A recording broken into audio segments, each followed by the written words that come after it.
आज हम हिंदी व्याकरण में काल से संबंधित कुछ क्वेश्चन सॉल्व करेंगे। तो आइए हम स्टार्ट करते हैं। काल किसे कहते हैं, काल की परिभाषा हम देखेंगे। तो काल किसे कहते हैं, काल की परिभाषा। काल का अर्थ होता है समय। क्रिया के जिस रूप से कार्य के होने के समय का पता चले उसे काल कहते हैं। दूसरे शब्दों में, जिस रूप से क्रिया के होने के समय का बोध हो उसे हम काल कहते हैं। काल क्या होते हैं? काल का अर्थ होता है समय। क्रिया के जिस रूप से कार्य के होने के समय का पता चले उसे हम काल कहते हैं। और दूसरे शब्दों में कहा जाए तो जिस रूप से क्रिया के होने के समय का बोध हो उसे हम काल कहते हैं। जैसे कि उदाहरण के लिए हम देखेंगे काल की पहचान हम कैसे करते हैं। जो काल होते हैं, वैसे तो काल 3 प्रकार के होते हैं: भूतकाल, भविष्यकाल और वर्तमान काल। तो काल क्या होते हैं, इसके उदाहरण से हम समझेंगे। जैसे कि पिछले साल मेरे जन्मदिन पर मेरी दीदी ने मुझे स्केट्स दिए थे। मतलब ये काय की बात हो रही है? भूतकाल की बात हो रही है। मुझे स्केट्स दिए थे यानी भूतकाल की बात हुई। आज मेरे जन्मदिन पर दीदी मेरे लिए घड़ी खरीद रही है। तो ये खरीद रही है यानी वर्तमान काल। अगले साल मेरे जन्मदिन पर मेरे पापा कहीं बाहर ले जाएंगे। तो ये कौन सा काल हो जाएगा? ये भविष्य काल की बात हो गई। ले जाएंगे।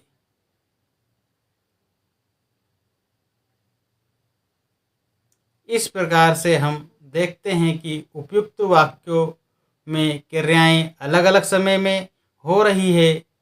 इस प्रकार से क्रिया के समय दर्शाने को ही हम काल कहते हैं। अब हम देखेंगे काल के प्रकार। काल कितने प्रकार के होते हैं? वैसे काल 3 प्रकार के होते हैं। अब हम काल के भेद देखेंगे। जैसे कि भूतकाल, भविष्यकाल और वर्तमान काल, 3 प्रकार के काल होते हैं। अब हम देखेंगे भूतकाल क्या होता है, भविष्यकाल क्या होता है और वर्तमान काल क्या होता है। तो पहले हम देखेंगे भूतकाल। तो भूतकाल देखेंगे हम। ये पहला नंबर का है हमारा भूतकाल। भूतकाल क्या होता है इसके बारे में हम समझेंगे। भूतकाल, भूतकाल 2 शब्दों के मेल से बना है।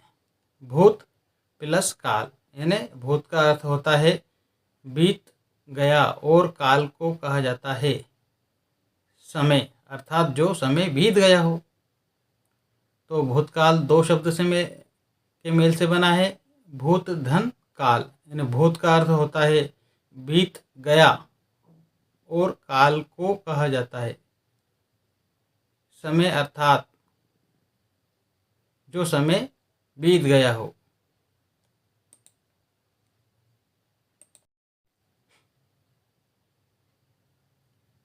क्रिया के जिस रूप से बीते हुए समय का बोध हो या वाक्य के में प्रयुक्त किया क्रिया के जिस रूप से बीते समय में भूत क्रिया का होना पाया जाता है उसे हम भूतकाल कहते हैं। भूतकाल क्या होता है कि जो समय बीत चुका होता है,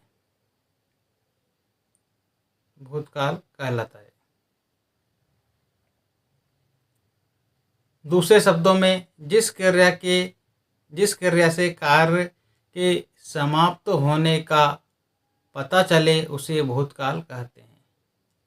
इसकी पहचान वाक्यों के अंत में था है, थे है, थी है आदि से होती है।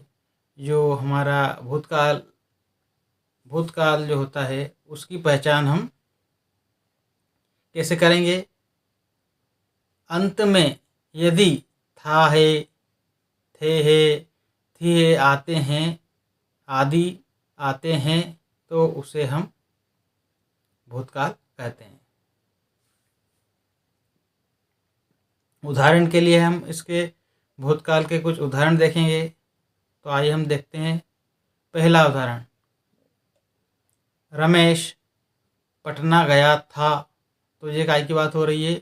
गया था, यानी अंत में था, ये भूतकाल की बात हो रही है।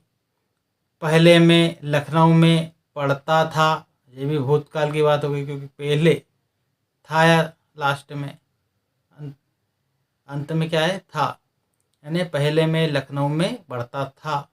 तो ये हमारा कौन सा हो जाएगा? भूतकाल। तीसरा, राम ने रावण का वध किया था।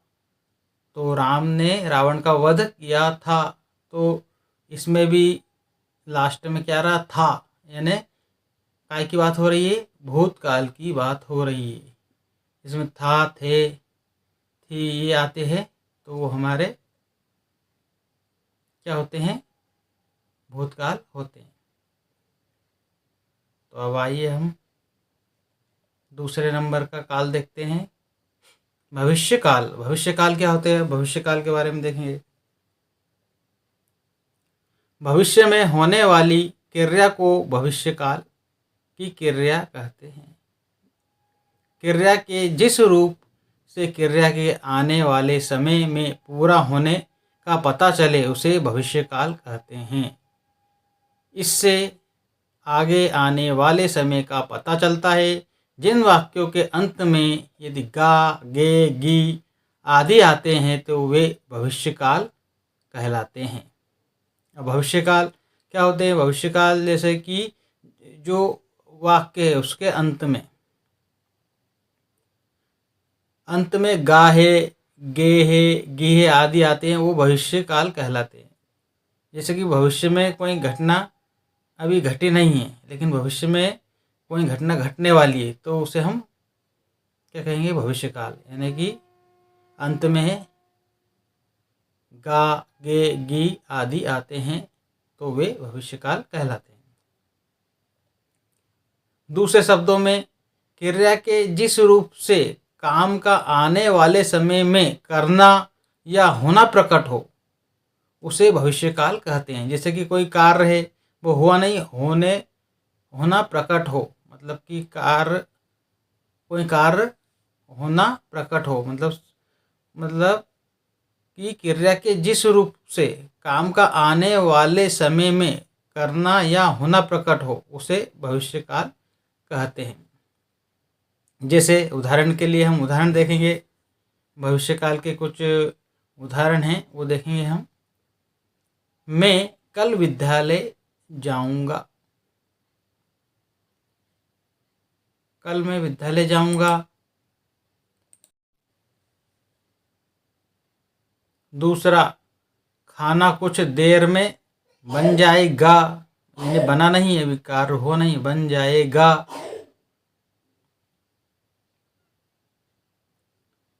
ये सब भविष्य की बात हो रही है। खाना कुछ देर में बन जाएगा। तीसरा, राजू देर तक पढ़ेगा। ये सब भविष्य की बात हो गई, तो इसे हम बोलेंगे भविष्यकाल।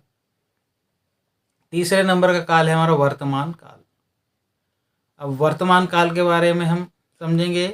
क्रिया के जिस रूप से यह पता चले कि काम अभी हो रहा है उसे वर्तमान काल कहते हैं। जैसे कि जो वर्तमान में जो कार्य हो रहा है उसे हम वर्तमान काल कहते हैं। अर्थात क्रिया के जिस रूप से समय का पता चले और क्रिया के होने का वर्तमान समय में पता चले उसे वर्तमान काल कहते हैं। इसका अर्थ होता है कि दर्शाई गई क्रिया उसी वक्त में हो रही है। जिन वाक्यों के अंत में ता, ती, ते, हे आते हैं तो वर्तमान काल कहलाता है। यानी कि जिन वाक्यों के अंत में ता है, ती है, ते है आते हैं तो वो वर्तमान काल कहलाता है। क्रियाओं के होने की निरंतरता को वर्तमान काल कहते हैं। मतलब क्रिया के होने की निरंतरता को वर्तमान काल कहते हैं। अब वर्तमान काल के कई उदाहरण हो सकते हैं, जैसे कि मैं खाना खा रहा हूँ, ये वर्तमान में हो रहा है। मैं पढ़ रहा हूँ, मैं गाना गा रहा हूँ, ये सब वर्तमान काल के उदाहरण हैं। जैसे कि हम समझते हैं उदाहरण से, राम अभी अभी आया है। मतलब अभी अभी आया है यानी ये अभी प्रक्रिया वर्तमान में चल रही है। राम अभी अभी आया है। वर्षा हो रही है, मतलब अभी करंट में वर्षा हो रही है, ये वर्तमान काल हुआ है। मोहन पढ़ रहा है, मोहन पढ़ रहा है। पुजारी पूजा कर रहा है। ये सब हमारे क्या है, वर्तमान काल के उदाहरण हैं। आई होप कि ये वीडियो आपको समझ में आया होगा। लाइक करें, शेयर करें, सब्सक्राइब करें और कमेंट करें। Thanks for watching this video.